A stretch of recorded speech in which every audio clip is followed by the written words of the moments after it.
అంటే దాదాపుగా ఇంకొక 11 రోజుల్లో శ్రీ మేడారం సమ్మక్క సారలమ్మ మహాఘట్టం మహాజాతర ఫిబ్రవరి 21 నుంచి జరగబోతున్నటువంటి సందర్భంలో ఇప్పటికే సాంప్రదాయబద్ధంగా స్థానికంగా ఉండేటువంటి పూజారులు ఆదివాసీ పెద్దలు గ్రామ పెద్దలంతా కూడా మరి సాంప్రదాయబద్ధంగా నిర్వహించేటువంటి గుడి శుద్ధి పండుగ నిన్న టెంపుల్ అంతా కూడా శుభ్రం చేసి శుద్ధి పండుగను నిర్వహించడం జరిగింది. నెక్స్ట్ వచ్చే బుధవారం మండమెలిగే పండుగ ఉంటుంది.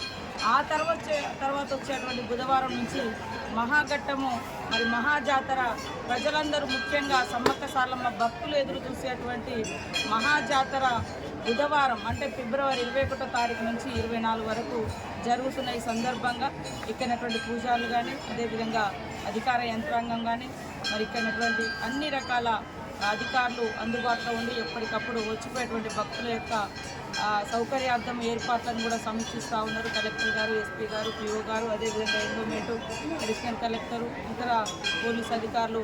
నిజంగా గతంలో ఇంత రష్ ఇంత ముందు నుంచి ఇప్పుడు కూడా మనం చూసి ఉండలేము.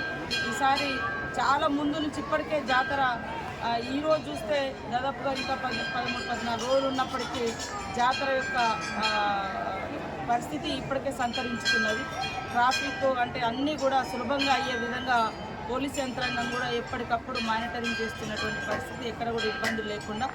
ఏదైనా చిన్న ఇబ్బందులు ఎక్కడైనా తలెత్తినా కూడా వెంటనే మరి మనకు ఆల్రెడీ సీసీ కెమెరాలతోటి మొత్తం నేషనల్ హైవే ఘట్టమ్మ అవతల అక్కడ మల్లంపల్లి నుంచి మరి ఇటు ఏటునాగరం వరకు కూడా సీసీ కెమెరాస్ కానీ ఈ మొత్తం జాతర ప్రెమిసెస్లో దాదాపుగా 500కు పైన సీసీ కెమెరాలను పెట్టి కూడా ఎప్పటికప్పుడు జిల్లా ఎస్పీ గారు సంబంధిత పోలీస్ అధికారులు మరి వాటి ద్వారా కూడా పర్యవేక్షణ చేస్తూ ఉన్నారు. కాబట్టి వచ్చిపోయేటువంటి భక్తులకు ఎలాంటి ఇబ్బందులు లేకుండా మేము కూడా ఎప్పటికప్పుడు అధికారులతో సమీక్షలు నిర్వహించుకుంటున్నాం.